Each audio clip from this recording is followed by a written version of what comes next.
RBI கிட்ட இருந்து ஒரு அனௌன்ஸ்மெண்ட் வந்தா உடனே நம்மளோட லோன் இஎம்ஐ எல்லாம் ஏறுது. இது பலருக்கு கோபத்தை ஏற்படுத்துது. ஆனா இது திடீர் முடிவு கிடையாது. முதல்ல ஒரு பேசிக் விஷயத்தை புரிஞ்சுக்கணும். பணவீக்கம் அப்படின்னா என்ன? கையில பணம் அதிகம் ஆனா பொருட்கள் அதிகமா கிடைக்கல, அப்போ அதுக்கான விலை ஏறதானே செய்யும். இதுக்குதான் பணவீக்கம்னு சொல்றாங்க. இந்த நிலை எப்படி வருது அப்படின்னா, வட்டி குறைவா இருந்தா கடன் எளிதா கிடைக்குது, அதனால மக்கள் அதிகமா செலவு பண்றாங்க. டிமாண்ட் அதிகம், டிமாண்ட் அதிகமானா விலையும் ஜாஸ்தி தான். இப்ப ஆர்பிஐ என்ன பண்ண முடியும்? ஆர்பிஐ நேரடியா இது குறையும் இது ஏறும் அப்படின்னு சொல்ல மாட்டாங்க. ஆர்பிஐ கையில இருக்கிற ஒரே கண்ட்ரோல் வட்டி விகிதம் தான். அதை அவங்க ஏற்றவும் முடியும், இறக்கவும் முடியும்.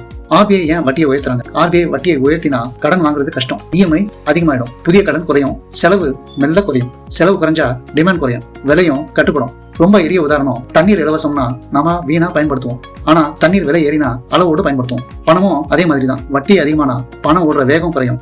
பலருக்கு தெரியாத ஒரே உண்மை, ஆர்பிஐ வட்டியை உயர்த்துறது மக்களை கஷ்டப்படுத்தல. பொருளாதாரம் அதிக வேகமா ஓடும்போது பிரேக் போடலாம். பணவீக்கம் வேகமா ஏறும்போது ஆர்பிஐ வட்டி விகிதத்தை உயர்த்தும், வளர்ச்சியை நிறுத்த அல்ல, நஷ்டத்தை தடுக்க.